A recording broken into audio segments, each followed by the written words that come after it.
5 seconds to go.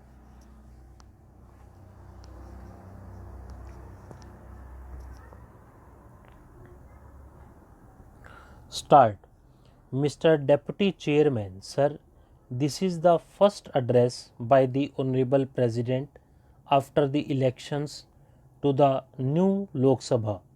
Democracy itself, sir, is a great leveler, and elections in a democracy themselves are a leveler, except that they can occasionally produce harsh results which involve winners and losers.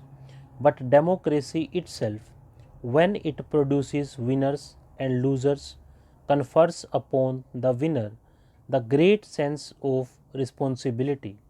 Today morning, when I came to the house, I thought that when the speakers from the treasury benches initiate the motion, that burden of responsibility will confer a sense of modesty and humility, and I must express the deep sense of disappointment that I found it grossly lacking.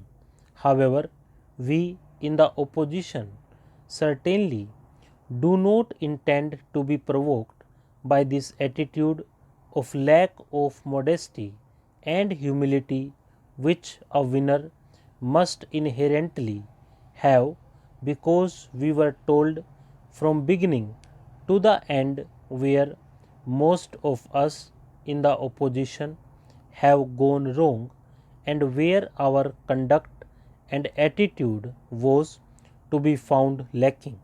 Those who are defeated in an election also have a responsibility in a democracy, and that responsibility is to conduct yourself with a certain amount of graciousness, have a certain amount of dignity, but at least have a sense of determination and fulfill the role which is conferred on you.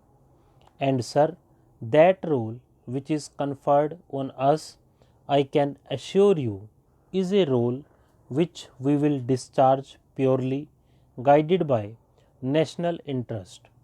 There are going to be several areas where we are going to support and even endorse the position of the government. That is what is expected from us. There are going to be several areas where we have to caution the government, particularly when certain pitfalls are visible, and when we find the government going astray. Needless to mention, we are going to fiercely oppose the government on those occasions. That is a responsibility which is conferred on us, and I can assure you, this House and the country through this House, that various sections of the opposition in their own way are going to discharge this responsibility, which is also a responsibility which is conferred on us in a democracy. Sir, I have no hesitation in admitting, after a lot has been said about the election results, that for me and my party the election results were a disappointment.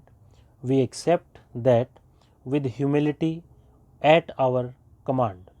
Sir, we read some very clear messages emerging out of these election results, and some of these messages that we can read very clearly are that the electorate of this country is conscious of the fact that we live in an era of coalitions, and an era of coalitions can also occasionally bring disturbances and even roadblocks in the functioning of the government.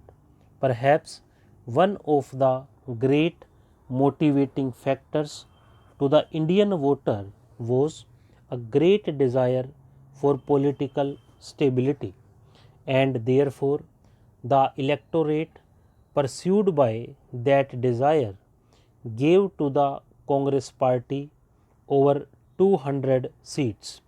Let them therefore be very conscious of this fact that 206 seats in Parliament are not akin to 403 seats in Parliament that they got in 1984, and therefore the manner in which they have to conduct themselves must also be conditioned by this fact.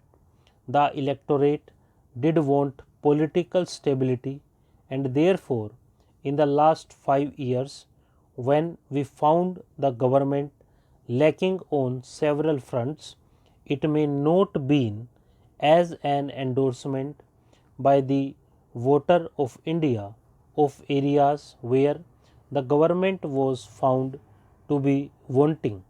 There are several areas. We can have a discussion at an appropriate time over them, but it was this desire for political stability, and when this desire for political stability has given them a larger number of seats, the Indian voter is now not going to accept any reason for non performance. In the last 5 years, it could be blamed on the reason. Today, it is being sought to be blamed on us.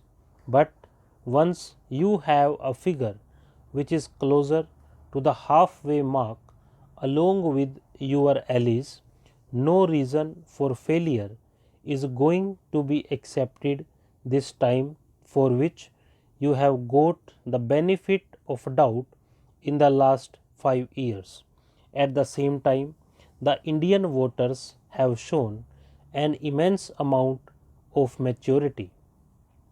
But even when we were losing in a large number of states where the non Congress parties have performed well, those non Congress parties, including my own party, our allies in several states, some others who have moved away from us, either got an overwhelmingly large number of seats in those states, or in some states at least got an absolute number of seats, and therefore this is a clear mandate as of the electorate as we understand it today. I also do understand that the mandate today is also a representative of an aspirational India. People want India to grow, but we are cautious of the fact that when they want India to grow, this growth is at two levels. Stop.